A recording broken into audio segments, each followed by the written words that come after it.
59,000 сомонӣ муқаррар шудааст. гражданини Федератсияи Русия шидан айни ҳол ягон мушкилӣ надорад.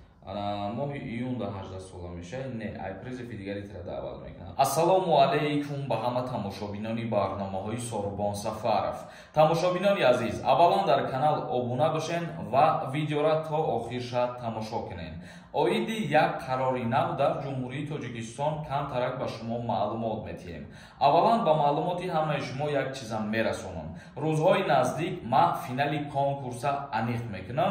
камтари дигар билет мондагиай. нафарҳое ки тамошо кардестен, барои шумо як аксия мекунам. аз ҳаматон хоҳиш ҳозир билет бихарен. ба 1000 рубл 15 дона билетон медиҳем. номераи ватсапе ки дар рӯи экран дидестен, дар ҳамин номераи ватсап картаи Сбербанк ҳам ҳастай. карта ба номи Мунис меброяд. сумта да карта мепартои, чекта да ватсап рӯй мекунӣ, соҳиби билет мешавӣ. ҳамагӣ 75 дона приз дора конкурс, 5 таш мошинай. мо призои асосира чандин боро видео кардем, дар канал партофтем ва як нафаре ки аз ҳамада билети бисёр мехара, 1015 ба ном шавед. ҳама каса ҳаракат кунед.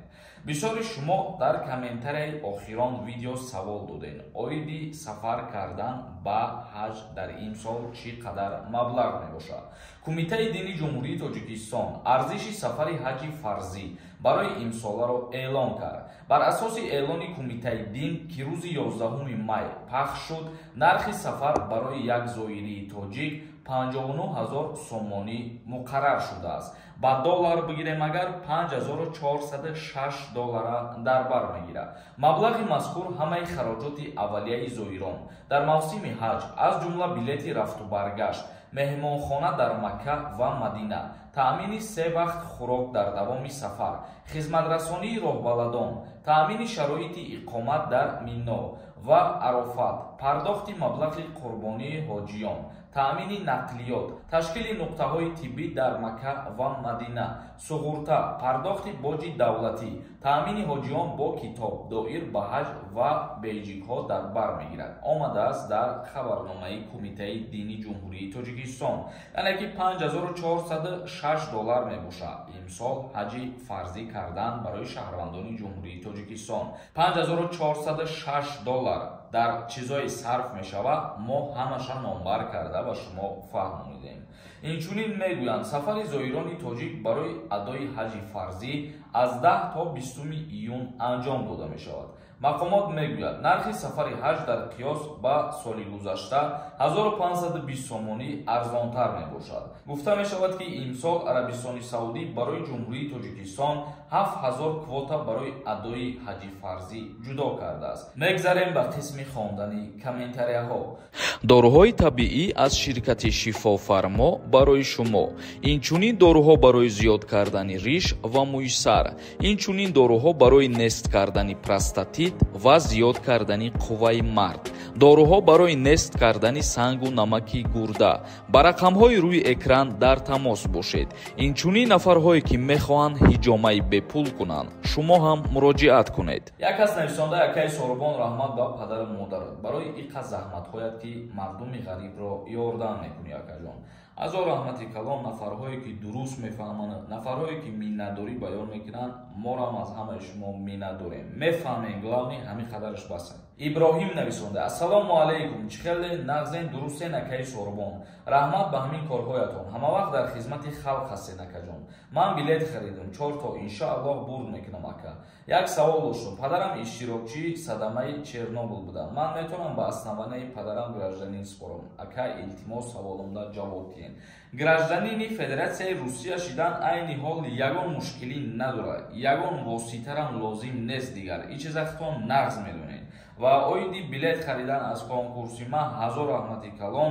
нафарое ки мухлиси барномаҳои моене тамошо мекунед, шумо билет бихарен ай конкурси ма ин ҳамин қадар аз шумо хоҳиш дорам. тамом. алиҷон Сафаров нависонда: ассалому алайкум ва раҳматуллоҳ акаи Сорбон. як савол доштам. ман ду тарафа шаҳрвандиро дорам. ҳозир ман метавонам Русия равам дар ҳамин вақт? бале метавонӣ. бе ягон мушкилӣ метавонӣ сафар кунӣ. ҳотамов нависонда: ассалому алайкум акаи Сорбон. мон дар оила 3 фарзанд. да акам ҷудо шидагӣ рафтагӣ. ма кенҷакӣ дар хона хати очам. Очам 55 сола ва падарам 60 сола ҳардаш касалӣ худам нигоҳ мекунам. Як фарзанд дорам, мара дар хизмат даъват мекунанд. Ҳамин саволат ҷавоб де. Пешакӣ раҳмат. Дар ҳама ҳолат фарзанди калонӣ метавонад ки хача сардори оила бигирад. Вале агар бародарои ту мисол аз синни 35-40 сола боло бошанд ё аз 30 сола боло бошанд ва аз синни соли ту аз 20 бигем то 25-26 дар бар бигирад, падару модарат чӣ хеле ки гуфти дар хона мисол беморана қувваи корӣ надоранд, дар ин ҳолат метавонӣ ки ту хита сардори хоҷагӣ ба қайд бигирӣ. Ҳоло он ки бародарои ту ҷудо шуда, яън мақсад дар ҷудогӣ зиндагонӣ мекунанд ва дар ҷои зиндагонӣ мекардаи ту ҳамсарат, фарзандат, падару модарат. Як каси дигар нависонда якаи сорбон худованд нигаҳбон буд. Як савол дорам. Ҳамин даъваткунӣ ба хизмат чанд фоиз шуда бошад? Даъваткунӣ ба хизмати ҳарбӣ махсус дар шаҳри Душанбе ба анҷом расидагиҳ. План 100% пур шудагиҳ. Сар то сари ҷумҳурия агар ба назар бигирем, мумкин 90% шида бошад. Як каси дигар нависонда: ассалому алайкум. Аввалан дар касбу кортон худованд баракат диҳад. Савол: ман патенти Якутия дорам. Москвада продлит мешавад? Аз Москва эсари нав патент мегирӣ, бародари азиз. Барно нависонда: ассалому алайкум. Ака, ин билетҳои тамом намешаванд? Чанд билети дига мондак? Бародарҷонои ман наметавонам ки билетҳоро тамом накарда рӯзи финала аниқ кунам. Ба ҳамин хотир ҳар як нафаре шумое ки тамошо мекунед, ақаллан яктаи билет бихаред, ки мумкин ки дар як ҳафта дер ман финала бигзаронам. Як каси дигар нависонда: ассалому алайкум. Ака, як савол дошам. Ҳамин меган аблава круглӣ год шидагиҳ. Роста ё ки дурӯғ? ин гап дурӯға ягон асос надорад, бародари азиз. Мумкин дар баъзе ҳолатҳои шаҳрвандоро даъват кунанд танҳо барои ба қайд гирифтан. Тамом. Шаҳбоз нависонда: вешна мебинӣ хабари хуш нависагине ки ягон хабари хуш нест. Вешна конкурс билет харид меги. Тамом. ман 10 минут гап мезанам, дар байни 10 минут 30 секунд дар байни конкурс гап задан фикр мекунам, ягон ҷо ягон каса кам намекунам. Як каси дигар нависонда: ассалому алайкум. Акаи сорбон, ман ду фарзанд дорам. ЗАГС надорам. Мара ба хизмат мебаранд. Пешакӣ раҳмат. Не, кӯдако ба номи ту бошанд, аллакай соҳиби ду фарзанд ба ҳисоб меравӣ, аз хизмат озод ҳастӣ, бародар.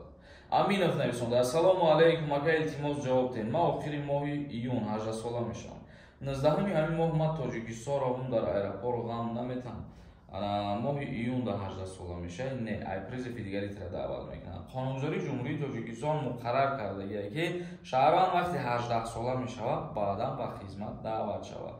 Як моҳ пешакӣ ҳеҷ касра даъват намекунад ба хизмат. Тамошобинони азиз, видеоро ҷамъбаст мекунем то наворҳои оянда. Худованд ҳамаи мо шуморо нигаҳбон бошад.